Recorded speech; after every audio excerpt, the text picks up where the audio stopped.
దినవృత్తాంతములు మొదటి గ్రంథము 5వ అధ్యాయము.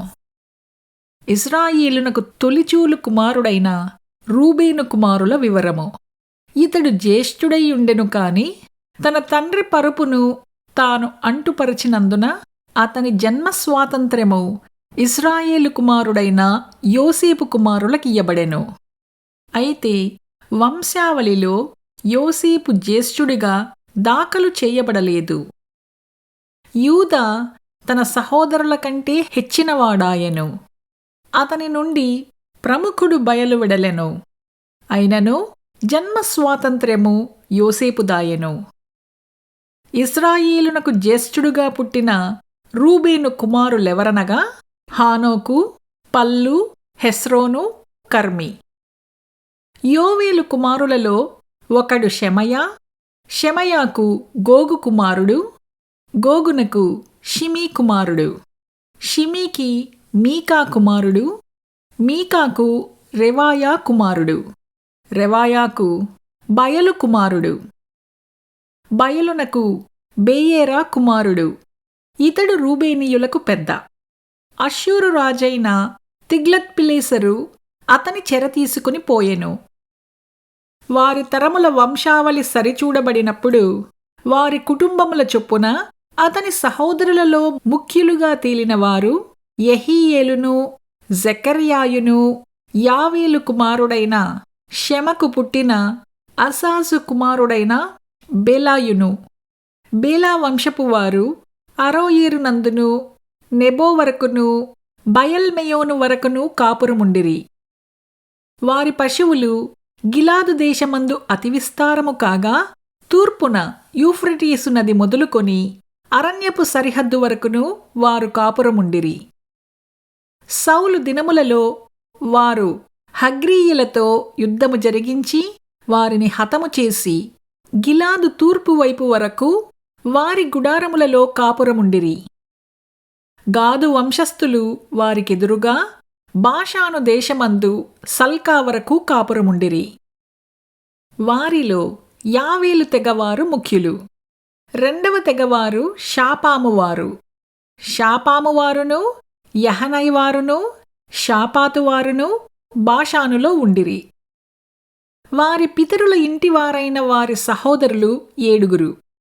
మికాయేలు, మెషుల్లాము, షేబా, యోరై, యకాను, జియా, ఏబెరు.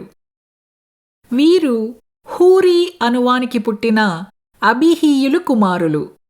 ఈ హూరీ యెరోయాకు, యారోయా గిలాదునకు, గిలాదు మికాయేలునకు, మికాయేలు యోషీషైకి, యోషీషై యహోదుకు, యాహోదు బూజునకు పుట్టిరి.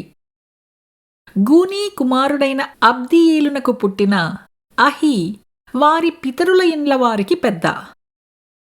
వారు బాషానులోనున్న గిలాదునందును దాని గ్రామముల యందును, షారోనునకు చేరికైన ఉపగ్రామముల యందును దాని ప్రాంతముల వరకు కాపురముండిరి. వీరందరూ యూదా రాజైన యోతాము దినములలోనూ ఇశ్రాయేలు రాజైన యెరోబాము దినములలోనూ తమ వంశావళుల వరుసను లెక్కలో చేర్చబడిరి.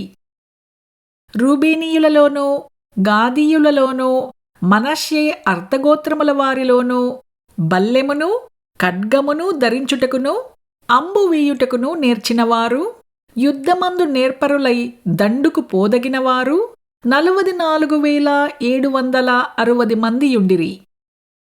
వీరు హగ్రీయీలతోనూ, యెతూరు వారితోనూ, నాపీషు వారితోనూ, నోదాబు వారితోనూ యుద్ధము చేసిరి. యుద్ధమందు వారు దేవునికి మొరపెట్టగా ఆయన మీద వారు నమ్మికయుంచినందున ఆయన వారి మొర ఆలకించెను. ఆయన వారి మొరను ఆలకించెను కనుక వారిని జయించుటకు వారికి సహాయము కలిగెను. హగ్రీయులను వారితో ఉన్నవారందరును వారి చేతికి అప్పగింపబడిరి.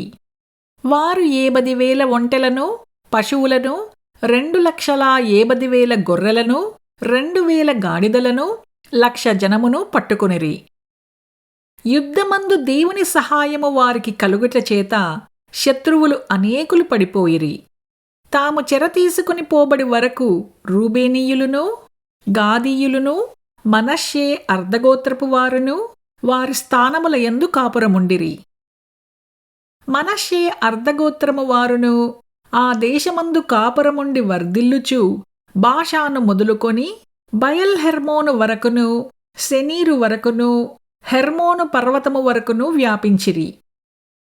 వారి పితరుల ఇండ్లకు పెద్దలైన వారెవరనగా ఏఫెరు, ఈషీ, ఎలీయేలు, అజ్రియేలు, ఇర్మియా, హోదవ్యా, యహదీయేలు.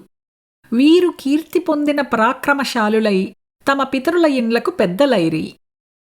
అయితే వారు తమ పితరుల దేవుని మీద తిరుగుబాటు చేసి దేవుడు తమ ముందర నాశనము చేసిన జనసమూహముల దేవతలతో వ్యభిచరించిరి.